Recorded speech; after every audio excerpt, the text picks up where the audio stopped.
வணக்கம்.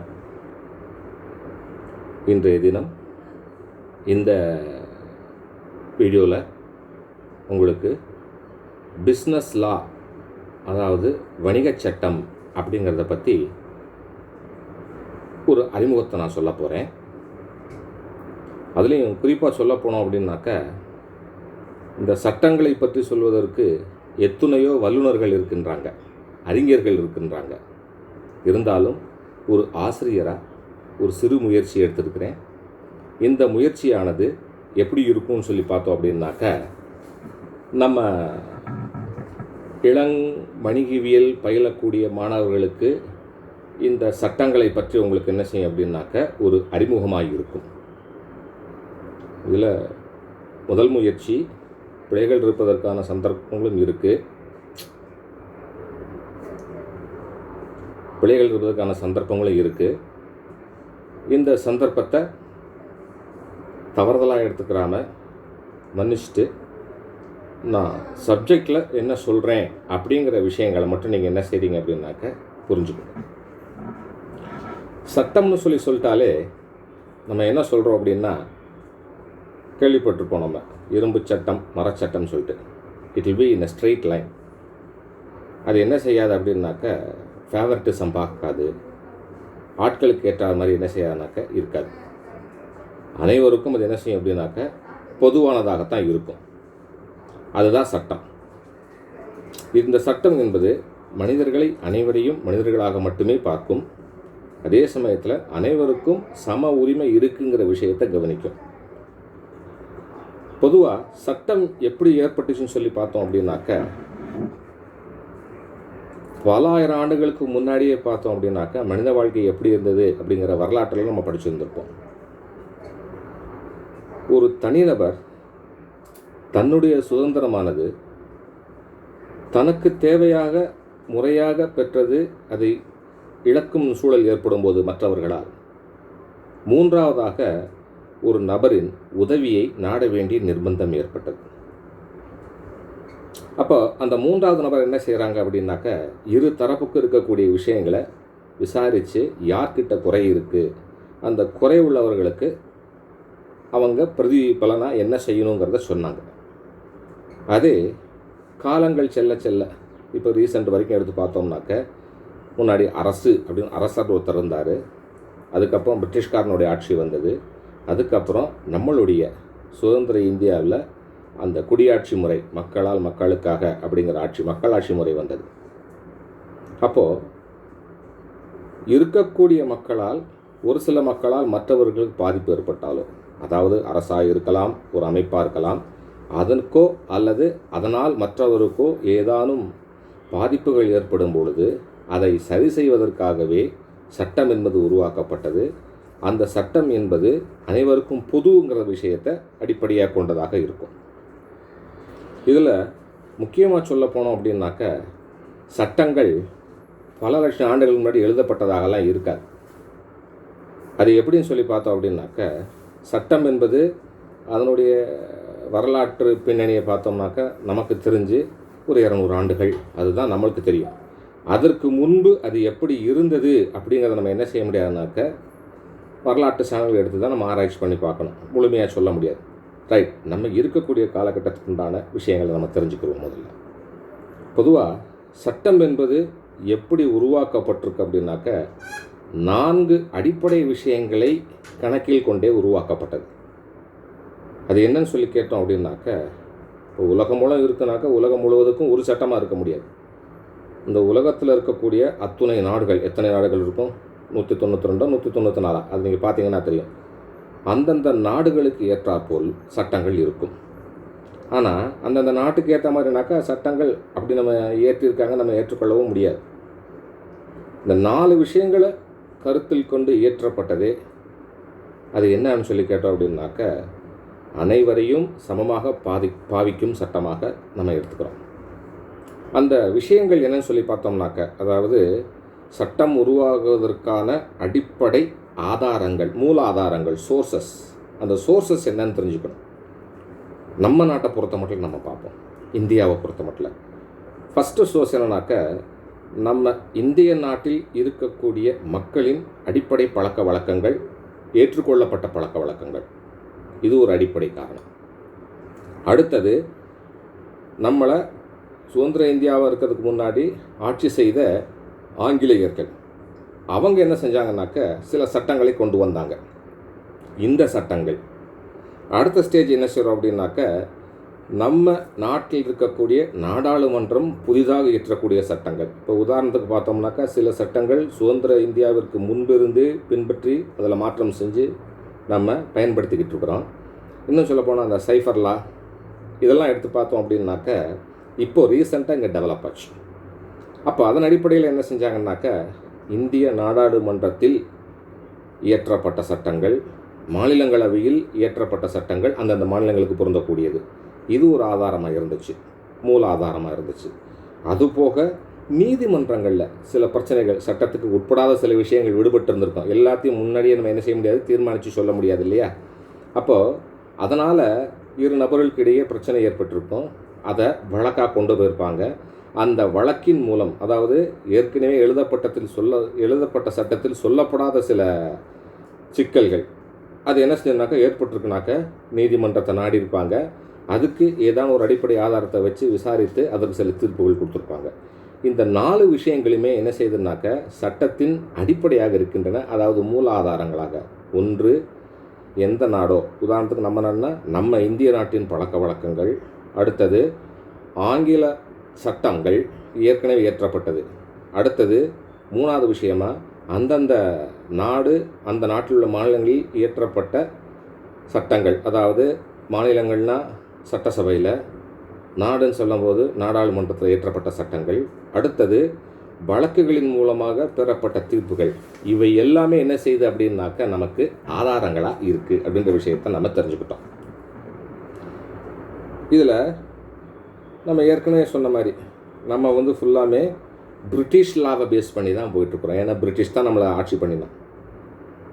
அந்த British லாவை base பண்ணி போகும்போது அதில் என்ன செஞ்சுருக்கிறாங்க அப்படின்னாக்க சில விஷயங்களை சொல்கிறாங்க. அதாவது எல்லாரும் சமமாக இருக்கணும் அப்படின்னு சொல்கிறாங்க. ஈக்விட்டின்ற கான்செப்டை வச்சுக்கிறாங்க. ஃபஸ்ட்டு நம்ம லாவை பொறுத்த மட்டும் பிரிட்டிஷ் லா. அடுத்தது எல்லாரும் சமம், ஈக்விட்டி. அதைத்தான் தூய தமிழில் சொல்கிறோம் அப்படின்னாக்க தகைமை நெறின்னு சொல்லுவோம். சரிங்களா? அடுத்த விஷயம் ஸ்டாச்சூட் லா, சட்ட விதிகள் எப்படி இருக்கணுங்கிறத சொல்கிறோம். அடுத்தது என்னன்னாக்க நம்ம பிகாம் சிஏ எம்காம் இவங்களுக்கு சட்டங்களை பற்றி படிக்கும் பொழுது, ஏன் சட்டப்படி படிக்கிறவங்களுக்கே இந்த வணிகவியல் சார்ந்த சட்டங்கள் என்னென்ன இருக்கோ அது தொடர்புடைய விஷயங்களை கருத்தில் கொண்டு தான் சட்டங்கள் உருவாக்கப்பட்டன. இந்த 4 அடிப்படை விஷயங்கள் தான் என்ன செஞ்சிச்சுனாக்க சட்டத்தில் இருக்கக்கூடிய முக்கியமான விஷயமாக நம்ம சொல்கிறது புரியுதுங்களா? அடுத்த ஸ்டேஜ் நம்ம என்ன செய்கிறோம் அப்படின்னாக்க, நம்ம தெரிஞ்சுக்க வேண்டிய விஷயங்கள் என்னன்னு சொல்லி பார்த்தோம் அப்படின்னா, இந்த வணிகச் சட்டத்தில் முதல் சட்டமாக நம்ம பார்க்கக்கூடியதுனாக்க எந்த லாவை பற்றி பார்க்க போகிறோம்னாக்க இந்தியன் கான்ட்ராக்ட் ஆக்ட், இந்திய ஒப்பந்த சட்டம். ஏன்னா ஒப்பந்தம்ன்ற விஷயத்தை பார்த்துக்கங்களேன், நம்மளுடைய பொது வாழ்க்கையிலேயே திருமணம்னு சொல்கிறோம். It is a social agreement இல்லையா?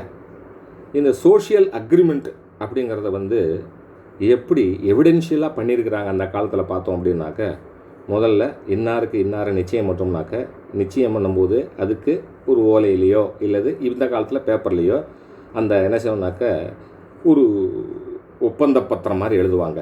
இது என்ன சொல்லுவாங்கனாக்க லக்ன பத்திரிகைன்னு சொல்லுவாங்க. இது சமஸ்கிருதத்தில் சொன்னது லக்ன பத்திரிகைங்கிறது. அது என்ன அப்படின்னாக்க உடன்பாடு, பூ வைக்கிறது, நிச்சயம் பண்ணிக்கிறோம்னு சொல்கிறோம் பார்த்தீங்களா? உறுதி பண்ணுறதுன்னு வார்த்தை சொல்லுவாங்க பார்த்துருக்கீங்களா? இன்னாரது மகளை இன்னாரது மகனுக்கு நாங்கள் இன்ன தேதியில் திருமணம் செய்து வைக்க நாங்கள் முடிவு எடுத்துருக்குறோங்கிறது ஃபஸ்ட்டு பேஸ் அக்ரிமெண்ட். அங்கேயும் பாருங்கள் அக்ரிமெண்ட் தான். அடுத்த ஸ்டேஜ், அன்ன தேதி திருமணத்துக்கு வரும்போது என்ன செய்கிறாங்க அப்படின்னாக்க பத்திரிக்கை அடித்து, முந்தைய காலத்தில் பத்திரிக்கை அடிச்சிருக்க மாட்டாங்க, வெத்தலை பாக்கு வச்சு சொந்த பந்தங்கள் உற்றார் உறவினர்கள் எல்லாத்தையும் கூப்பிட்டு விருந்து வச்சு சாப்பாடு போடுவாங்க இந்த வைபவத்தை நடத்தும்போது. இதெல்லாம் எதுக்கு? ஒரு பக்கம் நம்ம சந்தோஷம்னு சொல்கிறோம், நம்ம சந்தோஷத்தை எல்லாத்தையும் பகிர்ந்துக்கிறோம்னு சொல்கிறோம்.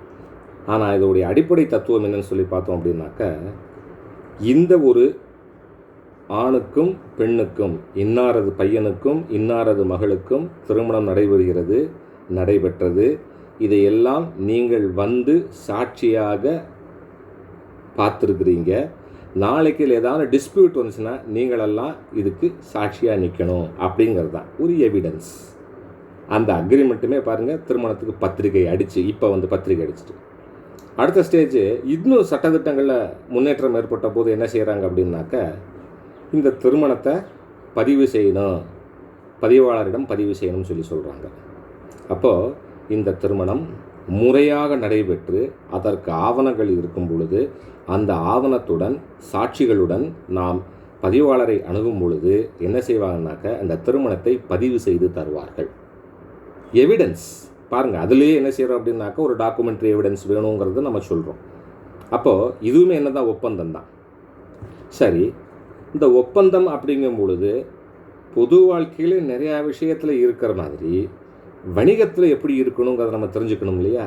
அதனால தான் முதல்ல வந்து, ஏன்னா வணிகம் என்பது 2 நபருக்கிடையே ஏற்படக்கூடிய ஒரு வியாபார நடவடிக்கை. பொருளை விற்பான், பொருளை வாங்குவான். அதுக்கு இணை மதிப்பாக பணத்தை கொடுப்பான், இல்லை பொருளை கொடுப்பான், ஏதோ ஒன்று. முன்னாடி வந்து பார்ட்டர் சிஸ்டம் சொல்லும்போது பொருளுக்கு பொருள் இருந்துச்சு. ஆனால் அது அப்படியே பொது மாற்றியை உருவாக்கி, அது நிறையா தேவைகள் இருந்தது. எல்லாத்துக்குமே நம்ம ஒரு பொருளை கொடுத்து பொருளை வாங்கிட்டு இருந்தோம் அப்படின்னாக்க அது சிக்கல். உதாரணத்துக்கு என்ன செய்கிறோம் அப்படின்னாக்க, என்கிட்ட பொருள் கிடையாது, நல்லா பாடம் நடத்துவேன், யாரையும் கூப்பிட்டு, இந்த பணம் இல்லைனாக்கா யாரையும் கூப்பிட்டு, ஐயா நான் உனக்கு 1 மணி நேரம் பாடம் நடத்துகிறேன், எனக்கு அது போல் 1 மூணு அரிசி கூட நான் கொடுப்பானா? அவனுக்கு தேவை இருந்தால் தான் என்ன செய்வான், நம்மளை தேடி வருவான். அதுதான் இயற்கை. அப்போ என்ன செஞ்சாங்கனாக்கா, இந்த மாதிரி சில சிக்கல்கள் இருக்கும்போது பொது மாற்றி காமன் எக்ஸ்சேஞ்ச் சொல்லிட்டு பணம் உருவாக்கப்பட்டது. அதுக்கு முன்னாடி விலை உயர்ந்த உலோகங்கள் பயன்படுத்தப்பட்டது, தங்கம் வெள்ளி இந்த மாதிரி பயன்படுத்தினாங்க. அதுக்கப்புறம் நெல்லுக்கு கோதுமைக்கு என்ன செஞ்சாங்க அப்படின்னாக்கா காய்கறி, இப்படி. அப்புறம் காய்கறியை கொடுத்தோம்னா ஆடு மாடு, இப்படியெல்லாம் என்ன செஞ்சாங்கனாக்கா பண்டமாற்று முறை இருந்து டெவலப் ஆச்சு. அது உங்களுக்கும் தெரியும்.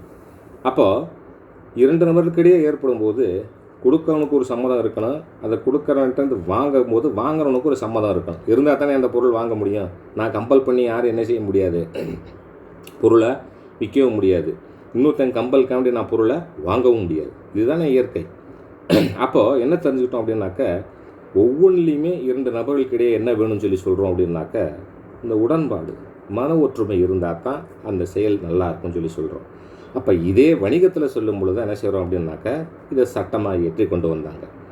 ஆனால் இந்த இந்திய ஒப்பந்த சட்டம் அப்படிங்கிற சட்டம் எப்போ உருவாக்கப்பட்டது அப்படின்னாக்க 1872. அதாவது என்ன செய்கிறோம்னாக்க, சுதந்திர இந்தியாவிற்கு முன்பாகவே ஒப்பந்த சட்டம் என்பது பிரிட்டிஷ்காரர்களால் உருவாக்கப்பட்டு நடைமுறைப்படுத்தப்பட்டு விட்டது.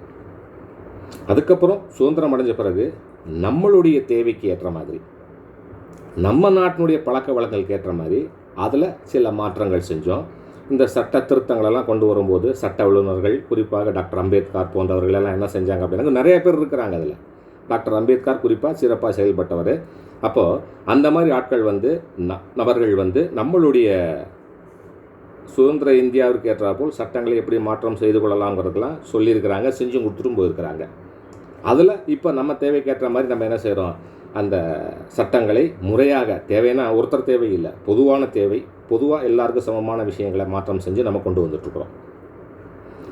இந்த சட்டமானது 1872 உருவாக்கப்பட்டது. அந்த சட்டம் நடைமுறைக்கு குறிப்பாக சொல்லணும்னாக்க செப்டம்பர் மாதம் 1ஆம் தேதி 1872 நடைமுறைக்கு வந்தது அப்படிங்கிற விஷயத்தை நம்ம தெரிஞ்சுக்கணும்.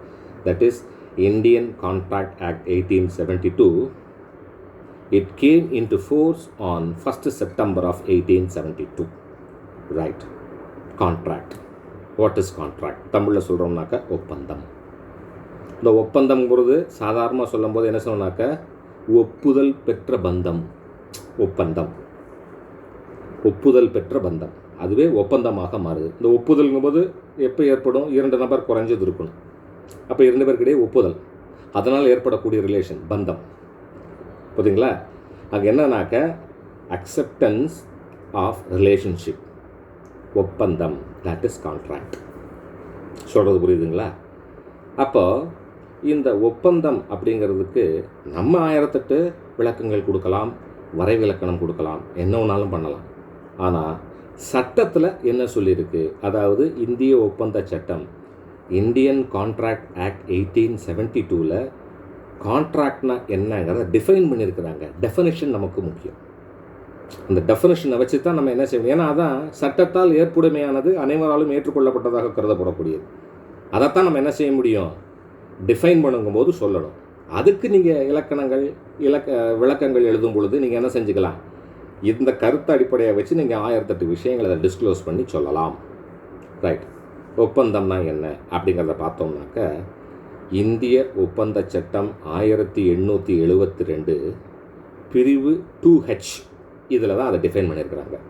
ஒப்பந்தம்னா என்ன அப்படின்னு சொல்லிட்டு அது என்ன சொல்லியிருக்கிறாங்க அப்படின்னாக்க, எந்த ஒரு ஒப்பந்தமானது எப்படி இருக்கணுங்கிற விஷயத்த சொல்லியிருக்கிறாங்க. அதை நான் சட்டத்தை படித்து நான் உங்களுக்கு சொல்லி காமிக்கிறேன், தமிழில் சொல்கிறேன். அதுக்கப்புறம் என்ன செய்கிறேன் அப்படின்னாக்கா இங்கிலீஷ்லேயும் சொல்கிறேன். சட்டத்தால் நடைமுறைப்படுத்தப்படும் உடன்பாடாகும். சட்டத்தால் நடைமுறைப்படுத்தப்படும் உடன்பாடாகும். செக்ஷன் 2Hல சொல்லியிருக்கிறாங்க, சட்டத்தால் நடைமுறைப்படுத்தப்படும் உடன்பாடாகும். It is an agreement which is enforceable by law or enforced by law. இதுதான் கான்ட்ராக்டுங்கிறதுக்கு உண்டான டெஃபனிஷன். இதுக்கப்புறம் இது தொடர்பான விஷயங்கள் நிறைய இருக்குது. அதை நம்ம என்ன செய்வோம்னாக்க அடுத்து அப்படி பார்ப்போம். அப்படி பார்க்கும் பொழுது ஒப்பந்தம்ங்கிற வார்த்தைக்குள்ளே எத்தனை விஷயங்கள் வருது அப்படிங்கிறத நம்ம தெளிவாக தெரிஞ்சுக்கலாம். பார்த்தோம் அப்படின்னாக்க இந்த சொல்லியிருக்கிறாங்க, சட்டத்தால் நடைமுறைப்படுத்தப்படும் ஒரு உடன்பாடே ஒப்பந்தம் எனப்படும் சொல்லிட்டாங்க. அப்போ இதில் என்ன விஷயங்கள் உள்ளே பொதிஞ்சிருக்கு, சட்ட ரீதியான விஷயங்கள் சொல்லி பார்த்தோம் அப்படின்னாக்க, கண்டிப்பாக உடன்பாடு இருக்க வேண்டும். உடன்பாடுன்னு என்னென்னா அக்ரிமெண்ட். ஒப்பந்தம்னா என்ன, கான்ட்ராக்ட். அப்போது கான்ட்ராக்டில் ஃபஸ்ட்டு கேஸ் என்ன அப்படின்னாக்க, there should be an agreement between more than, அதாவது 2 or more persons இருக்கணுங்கிற விஷயத்த சொல்லிடுறாங்க. அந்த உடன்பாடு இருக்க வேண்டும். செகண்ட், அந்த உடன்பாடு எப்படி இருக்கணும்னு சொல்கிறான் அப்படின்னாக்க, சட்டத்தால் நடைமுறைப்படுத்தப்படக்கூடியதாக இருக்க வேண்டும். That agreement should be enforced by law. உதாரணத்துக்கு எடுத்துக்கங்க, 2 பேர் அக்ரிமெண்ட் போடுறான், என்ன கள்ளக்கடத்தல் பண்ணுறதுக்கு, அதுவும் அக்ரிமெண்ட்டு தான்.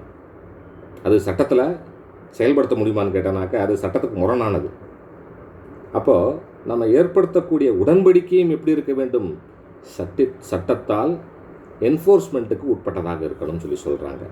மூணாவது என்ன செய்கிறனாக்க, உடன்பாட்டை சட்டத்தால் நடைமுறைப்படுத்துவதற்கு சட்டப்பூர்வமான கடமை இருக்க வேண்டும்.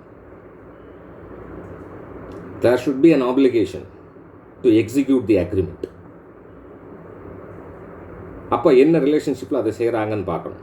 யார் யாருக்கு செய்கிறா, பில்டிங் கான்ட்ராக்டரா அவர் செய்கிறாரா, இல்லை கணவன் மனைவிக்கா, மனைவி கணவனுக்கா, இல்லை கணவன் மனைவி தனது பிள்ளைகளுக்கா, பிள்ளைகள் தன்னுடைய பெற்றோருக்கா, இல்லை ஒரு விற்பனையாளர் ஒரு வாங்குபவருக்கா. அப்போ என்ன சொல்கிறாங்கன்னாக்க, உடன்பாட்டை சட்டத்தால் நடைமுறைப்படுத்துவதற்கு அங்கே சட்டப்பூர்வமான கடமை இருக்க வேண்டும். அப்போ இது லீகல் இருந்தால் தான், லீகாலிட்டி இருந்தால் தான் it can be enforced by law. அப்போ அக்ரிமெண்ட்டே எப்படி இருக்கணும்னாக்க, it should be legal one and it should be enforced by law அப்படிங்கிற கான்செப்ட் இருந்தால் தான் நமக்கு என்ன செய்யும் அப்படின்னாக்க, it will become a contract, it will become a valid contract. இதுதான் நம்ம சொல்லக்கூடியது. ரைட். அப்போது இதில் என்ன தெரிஞ்சோம்னாக்க, contract means there should be an agreement between 2 or more persons. Second விஷயம் என்ன செய்கிறோம் அப்படின்னாக்க, that agreement should be enforced by law and that agreement should have the legal obligation to be enforced. சொல்கிறது புரியுதுங்களா? இத்தனை இருக்கணும்னு சொல்கிறோம். அப்போது இது தொடர்பாக அடுத்த விஷயத்தை நம்ம பார்த்தோம் அப்படின்னு பார்த்தோம் அப்படின்னாக்க, உடன்பாடுன்னு சொல்கிறோம். உடன்பாடுனா என்ன, உடன்படிக்கை, உடன்பாடு, தட் இஸ் அக்ரிமெண்ட். அக்ரிமெண்ட் இல்லை அப்படின்னாக்க ஒன்றுமே பண்ண முடியாது. இந்த அக்ரிமெண்ட்ன்ற வார்த்தையை சொல்லிட்டாலே அதுக்குள்ளே பேசிக்காக 2 விஷயம் வரப்போகுது. ஒன்று ஆஃபர், இன்னொன்று அக்செப்டன்ஸ். ஏன்னா 2 பேர் வேணும் இல்லையா? ஆஃபருங்கிறது என்னன்னு சொல்லி கேட்டோம்னாக்க, அதை முனைவுன்னு சொல்லுவாங்க. ஆஃபர்னால் என்ன சொல்லுவாங்க, முனைவு. அக்செப்டன்ஸ் அப்படின்னாக்க ஏற்பு. ஒருத்தர் செய்யணும், ஒருத்தர் அதை ஏற்றுக்கணும். செய்கிறவர் யார்? முனைவு. ஏற்றுக்கிறவர் யார்? ஏற்பாளர். அப்போது நம்ம சொல்லக்கூடிய அந்த அக்ரிமெண்ட்டில் என்னென்ன இருக்கணும்? கான்ட்ராக்டுக்குள்ளே அக்ரிமெண்ட் இருக்கணும். அக்ரிமெண்ட்டுக்குள்ளே என்ன இருக்கணும் அப்படின்னாக்க there should be one offer and there should be one acceptance. இது இருந்தால்தான் சரி வரும் அப்படின்ற விஷயத்த சொல்கிறோம். அடுத்த ஸ்டேஜ் என்ன அப்படின்னாக்க ஆஃபரும் அக்செப்டன்ஸும் இருக்குது. அடுத்த ஸ்டெப் அதில் என்ன இருக்கும்னாக்கா ஆப்ளிகேஷன் இருக்கும், கடப்பாடு. இது இன்னொரு வார்த்தை சொல்லணும்னாக்க கடமை அப்படிங்கிறது. அதாவது அக்ரிமெண்ட் அப்படின்னாக்க வாய்மொழியிலேயே போயிடலாம். ஆனால் நாளைக்கு பிரச்சனை வரும்போது அந்த வாய்மொழியில் சொல்லப்பட்டது ஏற்புடையதாக இருக்காது. எழுத்தாவணமாக இருந்தால் மட்டுமே ஏற்புடையதாக இருக்கும். அந்த எழுத்தாவணம் மட்டும் இருக்கக்கூடாது. அந்த சம்பந்தப்பட்ட நபர்கள் இவர்களுக்கிடையே ஏற்பட்டதுங்கிறதுக்கு ஒரு ஆதாரத்தோடு அதை என்ன செஞ்சுருக்கணும்? அந்த ஏற்பாவணத்தை உருவாக்கி இருக்க வேண்டும். அக்ரிமெண்ட்டை உருவாக்கி இருக்கணும், கான்ட்ராக்டை உருவாக்கிடணுன்றாங்க. அப்படி இருந்தால் தான் அது அடுத்த ஸ்டெப்பான என்ன கிடைக்கும்? கான்ட்ராக்டில் அக்ரிமெண்ட்டோட சேர்ந்து என்ன இருக்கணும் அப்படின்னாக்கா ஆஃபர் அண்ட் அக்செப்டன்ஸ். இது மட்டும்தான் இருந்தால் போதுமா? அடுத்தது ஆப்ளிகேஷன், கடப்பாடு, கடமை. ஏன்னா ஒரு கான்ட்ராக்டை நம்ம என்ன செய்கிறோம் அப்படின்னாக்க உருவாக்கும் பொழுது அதில் சில விஷயங்களை சொல்லியிருப்போம். இன்னென்ன காரியங்களை செய்வேன், இந்தந்த காரியங்களை செய்ய மாட்டேன்னு சொல்லிட்டு சொல்கிறது புரியுதுங்களா? அதைத்தான் இங்கே நம்ம ஆப்ளிகேஷன்ற ஒரு வார்த்தையில் சொல்ல போகிறோம். இதை தமிழில் சொல்கிறோம் அப்படின்னாக்க தெளிவாக ஒரு குறிப்பிட்ட செயலை அல்லது செயல்களை செய்வதற்கோ அல்லது செய்யாமல் இருப்பதற்கோ ஒருவர் எடுத்துக்கொள்ளும் பொறுப்பு அல்லது கடமை என்பது கடப்பாடாகும். ஏன்னா அக்ரிமெண்ட்டில் தானே என்னென்ன செய்ய போகிறோம், என்னென்ன செய்ய மாட்டோம் அப்படிங்கிற விஷயத்த சொல்லியிருப்போம் இல்லையா? சொல்லியிருந்தாலே அங்கே என்னது இவங்களுடைய கடமை என்னங்கிறத அங்கே தெரிஞ்சுக்கலாம். அதாவது ஆஃபரை கொடுக்கக்கூடிய ஆஃபரரும் ஆஃபரை ஏற்கக்கூடிய அக்செப்டாருக்கும் என்னென்ன ஆப்ளிகேஷன்ஸ் இருக்குது, உள்ளுக்குள்ளே என்டர் ஆகிட்டா எதெல்லாம் செய்யலாம், எதெல்லாம் செய்யக்கூடாதுங்கிற விஷயத்தை அதில் ஸ்பெசிஃபை பண்ணிடுவாங்க. எதுக்கு அப்படி சொல்கிறோம் அப்படின்னாக்க உடன்பாட்டிலிருந்து உருவாகாத கடமைகள் ஒப்பந்தமாகாதுங்கிற ஒரு சூழ்நிலை இருக்குது.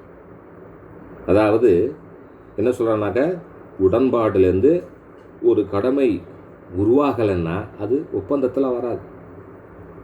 அதில் என்ன சொல்லப்பட்டிருக்கோ அது தொடர்பான கடமை தான் இருக்கும். உடன்பாடில் சொல்லப்பட்டிருக்க கடமை தான் அங்கே செயல்படுத்தப்படலைன்னா சட்டத்தால் என்ன செய்ய அணுக முடியும். அந்த உடன்படிக்கையில் சொல்லப்படாத விஷயத்தை நம்ம என்ன செய்ய முடியாது, சட்டத்தால் அணுக முடியாது. அதைத்தான் சொல்கிறாங்க. உடன்பாட்டிலிருந்து உருவாகாத கடமைகள், there will be no relation for that obligation. அந்த ரெஸ்பான்சிபிலிட்டி ஆப்ளிகேஷன் அங்கே சொல்லப்பட்டிருக்கக்கூடிய அக்ரிமெண்ட்டில் இருக்கக்கூடிய வாசகங்களுக்கு சம்பந்தப்பட்டதாக இருந்தால் மட்டுமே அது என்ன செய்யும் அப்படின்னாக்க ஆப்ளிகேஷனை உருவாக்குன்ற விஷயத்தை சொல்கிறாங்க.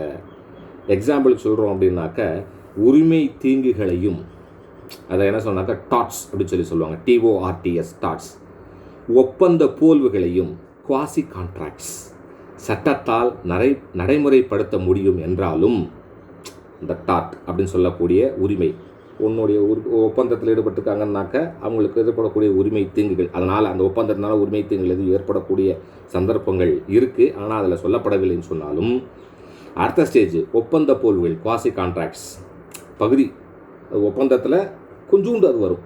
அந்த மாதிரி இருக்கக்கூடியதையும் சட்டத்தால் நடைமுறைப்படுத்துறதுக்கு சாத்தியக்கூறுகள் இருக்குது. இதனால் இது பாதிப்பு ஏற்படுன்னு சொல்லிட்டு, ஆனால் அதை நம்ம என்ன செய்ய முடியாது, அது ஃபுல்லாமே ஒப்பந்தத்தில் வரும்னு சொல்லிட முடியாது. சொல்லலையான்னு சொல்லி முடிச்சிருவாங்க. நீ ஒப்பந்தம் போடும்போதே உன்னுடைய உரிமை மீது தீங்குகளை இது ஏற்படுத்தும் அப்படிங்கிற விஷயத்தை சொல்லியிருக்கியா, சட்டப்படி சொல்லாட்டினாலும் அது இம்ப்ளைடு தான். ஆனால் அதை வச்சுக்கிட்டு நீ என்ன செய்ய முடியாது, இங்கே இது தப்பு நடந்து போச்சு என்ஃபோர்ஸ் பண்ண முடியாது.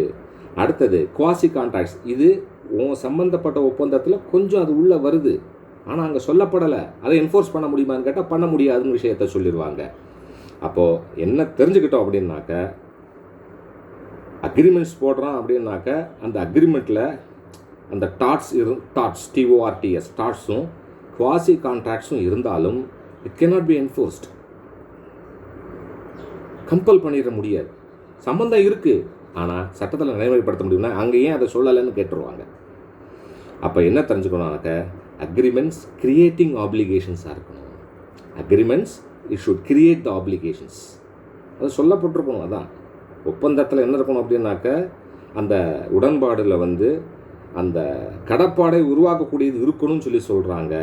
அதே மாதிரி ஆப்ளிகேஷன்ஸ் அரைசிங் ஃப்ரம் அக்ரிமெண்ட், இந்த கடப்பாடு இந்த உடன்படிக்கையால் உருவானதுங்கிற விஷயமும் அதில் தெளிவுபடுத்திருக்க வேண்டும் சொல்லியிருக்கிறாங்க.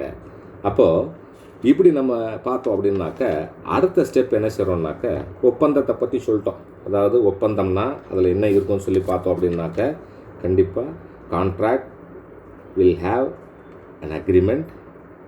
that agreement should be enforced by law. அடுத்த stage that agreement should have the obligation for the enforcement. இதெல்லாம் இருக்கும்னாக்க அந்த அக்ரிமெண்ட்டுக்குள்ளே, அதாவது உடன்பாட்டுக்குள்ளே என்ன இருக்கும்னாக்க ஆஃபர் இருக்கணும், அக்செப்டன்ஸ் இருக்கணும். அதுக்கு அடுத்தது ஆப்ளிகேஷன்ஸ் இருக்கணும். அந்த ஆப்ளிகேஷன்ஸ் எப்படின்னாக்க even though that agreement give torts and quasi contracts which can be enforced, without specification it cannot be enforced. So என்ன சொல்கிறாங்க அப்படின்னாக்க அக்ரிமெண்ட்ஸ் கிரியேட்டிங் ஆப்ளிகேஷன் அதில் இருக்கணும். ஆப்ளிகேஷன்ஸ் அரைசிங் ஃப்ரம் அக்ரிமெண்ட்டுங்கிறது இருக்கணும்னு சொல்லிட்டாங்க. அடுத்த ஸ்டேஜ் ஒரு கான்ட்ராக்ட் அப்படின்னா அது வேலிடு கான்ட்ராக்டாக இருக்கணும். அப்படின்னா நம்ம என்ன பண்ணுறது? எ contract should be a valid contract அப்படின்னாக்க பேசிக்காக இதை லாவில் சொல்லியிருக்கிறாங்க. இந்தியன் கான்ட்ராக்ட் ஆக்ட் 1872 செக்ஷன் 10 என்ன சொல்லியிருக்கிறாங்க அப்படின்னாக்க ஒரு ஒப்பந்தம் என்பது எப்பொழுது செல்லத்தக்க ஒப்பந்தமாகும், valid contract. That is the essentials of valid கான்ட்ராக்ட்னு சொல்லி பார்த்தோம்னாக்க சட்டத்தில் சுருக்கமாக ஒரு 5 பாயிண்ட்டாக சொல்லியிருப்பாங்க. அது என்னன்னு சொல்லி பார்த்தோம்னாக்க உடன்பாட்டு நபர்கள் தாங்கள் சுயேட்சையான சம்மதத்தை அல்லது இசைவை உடன்பாட்டிற்கு அளித்திருக்க வேண்டும். Free consent. 2 பேர் இருக்கிறான்னாக்க அந்த 2 பேரும் ஒரு செயலை செய்கிறேன், அதுக்கு பிரதி உபகாரமாக நீ இதை செய்யணும்னு சொல்லிட்டு எழுத்தாவணம் கிரியேட் பண்ணிட்டாங்கனாக்க இந்த ஆவணம் உருவானது வித் ஃப்ரீ கான்சென்ட். அது இருந்தால் மட்டுமே என்ன செய்ய முடியும் அப்படின்னாக்க அது வேலிடிட்டியை கொண்டு வரும். அடுத்த ஸ்டேஜ் செகண்ட் விஷயம் என்ன சொல்கிறாங்க அப்படின்னாக்க உடன்பாட்டு நபர்கள் ஒப்பந்தம் செய்வதற்குரிய தகுதி பெற்றவர்களாக இருக்க வேண்டும். அது என்ன qualification? Eligibility to enter into the contract. The persons those who are entering in a contract should have the எலிஜிபிலிட்டினோடனே படிப்பெல்லாம் கிடையாது.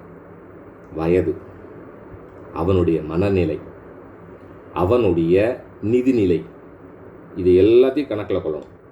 நிதிநிலையை நீதிமன்றம் மூலமாக தான் தெரிஞ்சிருக்க முடியும், வங்கிகள் மூலமாக தான் தெரிஞ்சுக்க முடியும். அதுக்கும் ஆதாரம் வேணும். மனநிலை டாக்டர்ஸ் சொல்லணும். வயது, இது பர்த் சர்டிஃபிகேட்டே போதும். உங்களுக்கே தெரியும் நமது இந்தியாவில் தகுதியான வயதுங்கிறது என்னன்னு சொல்லிட்டு. அதுக்கு குறைவாக இருந்தால் ஒப்பந்தத்தில் ஈடுபட முடியாது. அப்படி ஈடுபடணும்னாக்க அவங்களுக்கு ஒரு லீகல் ரெப்ரசன்டேட்டிவ் இருக்கணும். அந்த லீகல் ரெப்ரசன்டேட்டிவாக யார் அதை அங்கீகரிச்சிருக்கணும்? நீதிமன்றம் அங்கீகரிச்சிருக்கணும்.